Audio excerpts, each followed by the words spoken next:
Explore with Skyline. There's a certain kind of light in Lisbon. It's a golden, almost liquid light that seems to bounce off the 7 hills, spill down the narrow cobblestone streets, and settle warmly on the colorful tiled facades of the buildings. You feel it the moment you arrive. The air hums with a unique energy, a blend of ancient history and a vibrant, forward-looking pulse. The iconic yellow tram 28 rattles past, its bell ringing a cheerful metallic tune that echoes through the Alfama district. It's a city that doesn't just welcome you, it pulls you into its story, inviting you to wander, to get lost, and most importantly, to taste. Every corner seems to hold a new discovery, a hidden courtyard, a mournful fado melody drifting from an open window. I find myself drawn, as if by an invisible thread, to the city's markets. To truly feel the pulse of Lisbon, you must go to its markets. Places like the historic Mercado da Ribeira, a grand 19th century iron hall that has been reborn as the Time Out Market. It's a perfect metaphor for the city itself, a place where tradition and modernity don't just coexist, they dance together, creating a feast for all the senses. It's an overwhelming, beautiful symphony of sounds and smells. The sharp, briny scent of the Atlantic catch of the day, silvery sardines, plump octopus, and barnacles that taste of the sea itself, mingles with the earthy aroma of sun-ripened tomatoes, fragrant herbs, and mountains of colorful produce. Listen closely. You hear the rhythmic chop of a chef's knife on a well-worn board, the explosive sizzle of garlic hitting a hot pan of olive oil, and the boisterous, melodic chatter of vendors calling out to familiar faces, their laughter echoing through the hall. It's in these moments you begin to truly understand Portugal. It's a culture built around the table where food is the language of family, community, and history. The sharing of a meal is the sharing of life itself. This deep respect for ingredients, this profound connection to the land and sea, isn't just a culinary choice, it's a philosophy woven into the fabric of their identity. And after the savory comes the sacred. Because you can't truly speak of Lisbon without whispering the name Pastel de Nata. Its story begins behind monastery walls, a secret recipe of egg yolks, sugar, and cream perfected by monks. Today, it's more than just a custard tart. It's a cultural icon, a small, perfect bite of Portuguese soul served warm from the oven. Step inside any pastelaria and you'll witness a sacred ritual. Bakers move with a practiced, almost reverent grace. Watching their hands is like watching a ballet as they press the delicate, flaky dough into its tin and pour the rich golden custard. There's a quiet pride in their movements, a deep understanding that this humble creation, with its blistered, caramelized top, is about to bring a moment of pure, unadulterated joy to someone. It's a ritual enjoyed at all hours. The morning commuter grabbing one with a quick espresso, a moment of sweetness to start the day.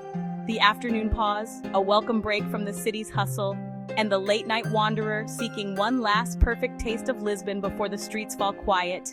Each bite, the crackle of the pastry, the warmth of the custard, is a small, delicious reminder to slow down and savor the moment. The experience of that first bite is almost cinematic. The crisp, shattering layers of pastry give way to a warm, luscious custard center, its top blistered and caramelized to a dark, smoky perfection. It's a texture and flavor profile that is impossibly complex for something so small. You close your eyes, you savor it. In that single moment, surrounded by the hum of the city, you feel a deep connection. It's a taste of history, a recipe passed down through generations, perfected in quiet convents and now shared on every street corner. This is Lisbon's welcome, a warm, sweet, and utterly unforgettable embrace that promises so much more to come. To really get to know a city, you have to eat with the people who live there. Lisbon's food scene isn't just in its famous markets and bakeries, it's also in the small, family-run restaurants hidden on quiet side streets. These are the places where Portuguese cooking truly shines. I found myself in one of these spots, a simple restaurant with paper tablecloths and old photos on the walls. The owner, a man named João with kind eyes and a friendly smile, greeted me not like a tourist, but like a guest in his own home. Are you hungry? Do you trust me? Soon, the table was full of small plates, a parade of tastes that told the story of Portugal's connection to the ocean. There were simple, perfect grilled sardines, shiny with olive oil and sea salt. There were clams, steamed in a flavorful broth of garlic, olive oil, and cilantro, a dish so good you had to soak up every last bit with crusty bread. Leaving the vibrant energy of Lisbon behind, the landscape begins to change. The journey northeast takes you into a different world, one that feels ancient and sculpted by human hands. This is the Douro Valley.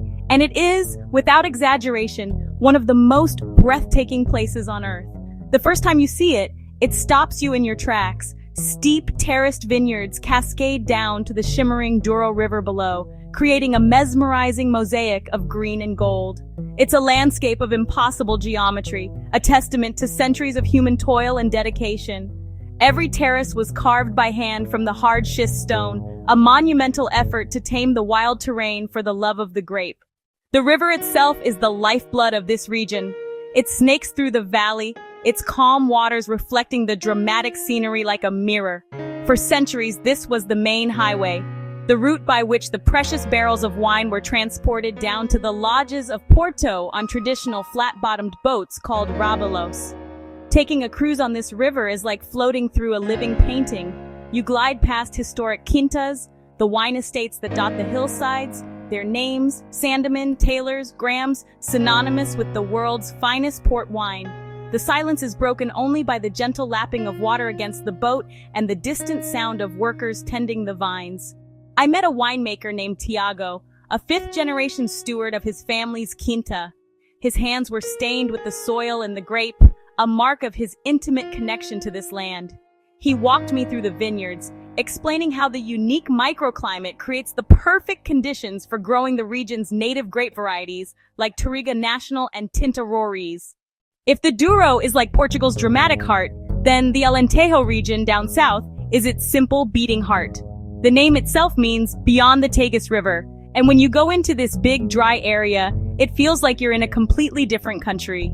The steep green hills of the north change into wide open views of rolling plains, golden wheat fields, and old cork and olive tree groves. It's a place with huge open spaces and a lot of quiet where white villages sit on gentle hills with their old castles watching over the land. Life here moves even slower, controlled by the sun and the ground. The land has many montes, which are old, strong farmhouses that stand out from the plains like islands in a golden sea. My host, a man named Miguel, was a farmer whose family had worked this land for over 200 years. I had the privilege of spending an afternoon in the kitchen with a local chef, a woman named Isabel, whose cooking was an art form rooted in generations of tradition. Her kitchen was the heart of her home, filled with the comforting aromas of baking bread and simmering stews. Our first lesson was in olive oil. The Alentejo produces some of the world's finest, and Isabel insisted we begin with a tasting. She taught me how to taste it properly, warming the dish in my hands, inhaling the aroma, notes of grass, tomato leaf, and almond, and then taking a sip, letting it coat my tongue. The flavors were astonishingly complex, from peppery and pungent to smooth and buttery. It was a revelation, changing my understanding of this fundamental ingredient forever. Next came the bread.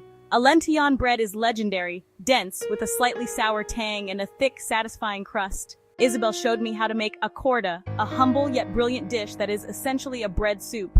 Stale bread is torn into pieces and mashed with garlic, cilantro, and olive oil. Then poached eggs are stirred in, creating a creamy, fragrant, and incredibly comforting meal. Following the path of the wine, our journey mirrors the river's own. We've traced the Douro from its terraced vineyards to its grand finale, where the river finally surrenders to the Atlantic.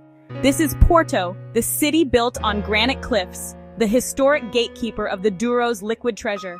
If Lisbon is the elegant, sun-drenched capital, Porto is its gritty, soulful, and incredibly charming northern cousin. There's a raw, unvarnished beauty here, a sense of history etched into every weathered facade. It's a city with a working-class heart and an artist's soul.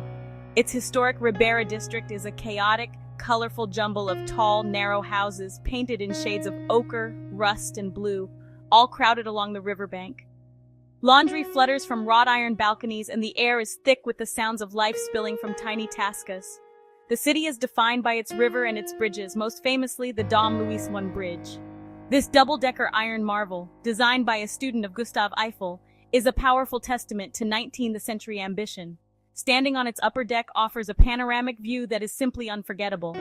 On one side, the ancient higgledy-piggledy cityscape of Porto; on the other, the endless sea of red-tiled roofs belonging to the port wine lodges of Gaia. Crossing the bridge to Gaia is a pilgrimage for any wine lover, a walk towards the hallowed ground of port. This is where the wine from the Douro Valley, once carried downriver on traditional, has been brought for centuries to be aged, blended, and shipped to the world. The names on the lodges are legendary. Grahams, Taylors, Cockburns, Sandeman. I took a tour of one of these historic cellars, vast cathedral-like spaces that are cool, dark, and silent. The air is thick with the sweet, woody scent of aging wine. Thousands of barrels lie peacefully in the gloom, silent guardians aging the precious liquid within. Porto's culinary identity is as bold and robust as its famous wine. To understand Porto, you must understand its devotion to bacalhau, or salt cod. A legacy of Portugal's seafaring age, they say there are 365 ways to cook it, one for every day of the year. From simple grills to creamy casseroles, after seeing the passion here, I believe it. But if bacalhau is the soul of Portugal, the francesinha is the defiant heart of Porto.